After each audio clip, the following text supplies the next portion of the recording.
Andijon viloyatida kibermadaniyatni yuksaltirish oyligi doirasida tashkil etilgan uchrashuv muloqotlar jamiyat axborot xavfsizligini ta'minlash va yoshlar ongini oshirishga qaratilgan muhim tadbirlar sirasiga kiradi. Mazkur oylik doirasida o'tkazilayotgan tadbirlardan ko'zlangan asosiy maqsad fuqarolarning kibermadaniyat bo'yicha bilimlarini boyitish, axborot makonida mas'uliyatli faoliyat yuritish ko'nikmasini shakllantirishdir. Andijon davlat universitetida bo'lib o'tgan tadbirda viloyat prokurori Murodullo Abduhakimov va Ichki ishlar boshqarmasi boshlig'i Sanjar Japarov so'zga chiqib, kiber xavfsizlikni ta'minlash, yoshlarning huquqiy ongi va fuqarolik mas'uliyatini oshirish borasida muhim vazifalarni belgilab berdilar.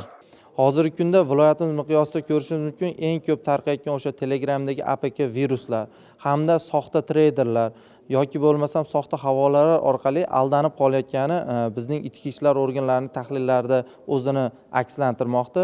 Ushbu tahlillar jarayonida biz o'zimizga dasturlar belgilab olganmiz, ya'ni qaysi qatlamda, qanday toifada o'sha davlat budjeti xodimlari hamda pensionerlarimiz yoki bo'lmasa rusiy zabon fuqarolarimiz o'rtasida jinoyat qurboniga aylanib qolayotganlarni tahlil qilib, tahlillar asosida manzillik chora-tadbirlar, ya'ni manzillik kuch vositalarini yo'naltirish orqali ishlarni amalga oshirib kelmoqdamiz. Ushbu uchrashuvda Andijon suv ta'minoti aksiyadorlik jamiyati vakillari ham ishtirok etishdi. Ular soha faoliyatida ijtimoiy tarmoqlar va axborot texnologiyalaridan foydalanish jarayonida kiber xavfsizlikni ta'minlashning dolzarb jihatlari haqida atroflicha ma'lumotga ega bo'ldilar. Tadbir ishtirokchilari axborot makonida faoliyat yuritishda shaxsiy ma'lumotlarni himoya qilish, feyk xabarlarga ishonmaslik va raqamli savodxonlikni oshirish har bir fuqaro uchun muhim mas'uliyat ekanligini anglab yetdilar.